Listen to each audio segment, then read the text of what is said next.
Welcome to a new video. Let's take a look at some new I Don't Work You Lady stories. The first story is called Don't Judge a Book by Its Cover. The woman in this story is a wonderful, down-to-earth woman who just so happens to be extremely wealthy. She owns a lot of local businesses and has a heavy involvement in them. However, she doesn't dress like she has money. Pam was out and about one day, shopping. She had some time before an important business meeting and decided to head inside early. Pam had walked in to speak to the old manager about the yearly takings and new hires. This also included a new manager. She was dressed down as usual. However, her hair and occasional makeup were always impeccable. And the huge diamond stud in her ears should have been a huge giveaway. The new manager was a new hire and had, in the interviews and seemed on paper a perfect fit, apart from thinking a little too highly of herself and her slightly snooty attitude. However, this was common for this area and the younger generation. So the old manager decided to give her a go and hired her. Pam walks in, early for the meeting. She begins browsing, like she always does, taking in the aesthetics of the shop, the atmosphere, and such. She was just waiting for the old manager. The new manager sees this and gives Pam a dirty side-eye glance. Pam is checking prices and moving items back to where they should be. Obviously, the new manager finds this strange. She runs over, looking annoyed, shouting at Pam to stop touching the products. That they are obviously well out of her price range and they do not allow people in to just browse. She rips the product out of Pam's hands, insisting that she should not be in the store. She is definitely not the type of client they cater for and she must leave. She said, "You are putting off real customers." Pam just stares at the new manager, wide-eyed and open-mouthed, while the new manager is attempting to hustle Pam towards the outside door. Pam, without saying a word, shoves off the new manager and storms past her, through the back and into the back office. The new manager runs after her, screaming that she definitely can't be back there. And that if she doesn't leave, she will call the police and Pam will be arrested. At this point, the other staff members that knew Pam have tried explaining to the new manager. But it wasn't possible over her screaming. And customers are standing, just watching all this unfold. When the new manager makes it into the office, she finds Pam on the office phone, just starting a conversation. The new manager screams again that Pam cannot be back here, all the while grabbing for the office phone. A few moments later, the old manager rushes into the back office, mobile phone in hand and a shocked expression on her face. The new manager doesn't see this and again screams at Pam that she can't be back here. And that she is going to call the police and have Pam arrested. Pam has had enough now and shouts, "What, you'll have me arrested from a store that I own?" She screams to the old manager, "Can you please calm this girl down, explain to her who I am, why I am here, and please tell me what in the world you were thinking when you took her on." With this, the new manager suddenly pipes down and looks around. She heard what Pam had said, but it obviously took a few minutes to process. The old manager is standing there, open-mouthed like a goldfish gasping for air. Meanwhile, Pam, as cool as a cucumber, turns to make herself a coffee. The old manager suddenly remembers how to speak. He says, "New manager, this is Pam, our owner and landlord. This whole row of shops belongs to her and she has come in today to go over the yearly takings. And to help review the new hires we've taken on. Pam has a very active role in her business. Although she is not always seen by all staff, she is heavily involved in everything that is done and every decision made. This makes her a great owner and businesswoman as she knows everything that goes on within her companies and she is always fair." Now it was the new manager's turn to be wide-eyed and open-mouthed. Pam sat down in the office chair, coffee in hand, and smiled at the old manager. She patted a chair next to her and told the old manager to sit next to her. "I think we will start with the new manager's review first, don't you think?" Pam was never a lady to raise her voice, to be honest, she didn't need to. When she spoke, there was a certain air of authority about her, usually tinged with kindness and smiles. Not today, however. Pam simply explained that the one thing she hated most in this world was being treated differently. To her, it didn't matter if you had a penny or £1,000,000, she would still treat you the same. That was the motto of her business and this girl had gone against everything she believed in. Everything she and her husband had worked so hard for all these years. This was truly unacceptable and would not be tolerated. Who knows how many potential customers she had chased away just because of how they look. So, it's safe to say that the new manager lost her job.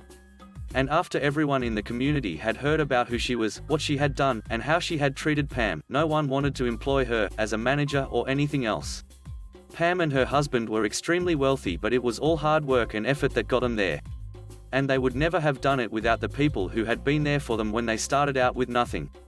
They never forgot who they were or where they came from and always treated everyone they met with kindness and compassion.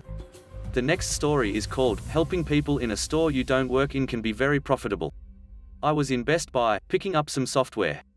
I do independent IT work. I was not wearing a blue shirt, but the racks were a mess, so I was going through the boxes looking for the one I wanted. This older guy comes to me with a popular antivirus program. He starts telling me his situation and wants to know if that is the best product for him. I show him a more suitable product, considerably cheaper, and recommend it. He asks if I can check him out. I laugh for a second and explain to him that I'm in IT but I don't work here. He looks a little puzzled and walks off to the register. He comes back a few minutes later with his bagged box and asks me how much would I charge to come to install the software at his office. I give him my rate and he accepts.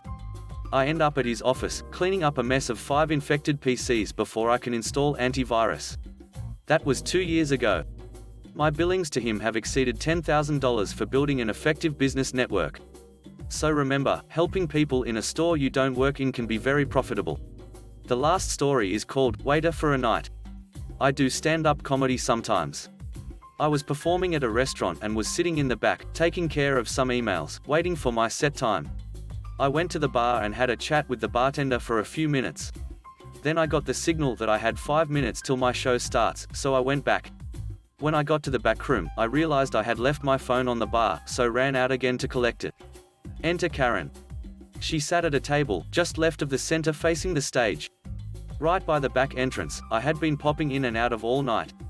In a big group of 6 or 7 people, but even in my brief forays out, I could hear her shrill voice dominating their conversation. I guess here is as good a place as any to mention I was wearing a yellow sweatshirt and cargo shorts. The servers there wear all black. Karen said, Sir, excuse me, sir. And I said, what's up? She asked, can you check on our food, please? All we ordered were some wings and it's been like half an hour already. I said, your server can help you with that, I'm not a waiter. Karen didn't comprehend that. She guessed, dish boy, line cook, whatever. You work here, so just when you go back there, ask about my food. I said, no, you see I am, but she interrupted me. No, I get it. You aren't a waiter, but do you work here? I said, kind of. Let me explain. Someone in her party said, I don't think he's a waiter. But Karen said, I've got this. You work here. You can bring me my food. I said, I can't do that. And Karen made some weird noises and asked, why not? The others in her party said, Karen, oh my gosh, quiet down. They tried to wave me away. I was weighing in my mind whether walking away had the higher chance of getting me fired from future gigs there or staying and getting into with her did. I was just going down the stay and get into it with her track when I was introduced on the stage. Now, a special treat for our patrons tonight, the local comedian. So, I just stopped myself, lock eyes with Karen, walk backward to the stage, unflinching. I grab the microphone and her table is cracking up realizing what's happened. And I say, well, I'd hope to do a show for you tonight folks, but looks like that won't be possible. Apparently, I've been reassigned. I start riffing about people who think you work there when you don't and accuse you of lying and how absurd a concept that is. But then it's too perfect. The waitress is coming out with wings and headed straight for her table. I know the waitress, I've performed here before. So I transition and I'm just like, you caught me, lady. Can't hide anymore.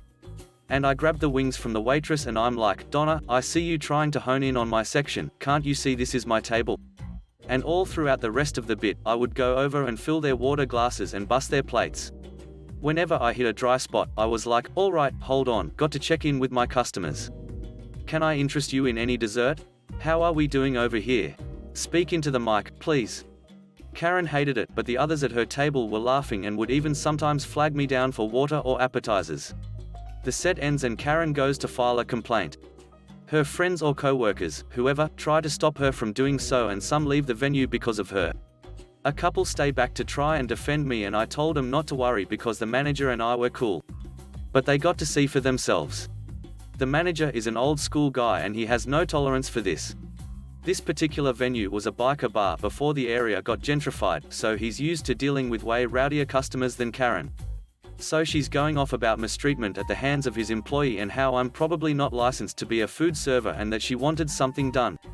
The manager plays dumb just to see her get worked up and goes, "Who, this guy? He doesn't work for me." Karen asked, "What are you talking about?" And the manager explained, "It's 11:30 p.m. He worked for me from 10 p.m. until 11 p.m. That's what I paid him for as a freelancer. And that's over, now he's just some guy." Karen said, "When he was working for you, he was rude and abstinent." So I said, "What, on stage?" "Of course, I was abstinent, it's not that kind of show." Karen screamed, "You know what I mean. See, he is making fun of how I talk." The manager said, "He's a comedian, that's what I paid for." Karen insisted, "I was a customer treated poorly in your establishment. He was acting as a server here when he served me and I want a refund on my meal or at the very least an apology."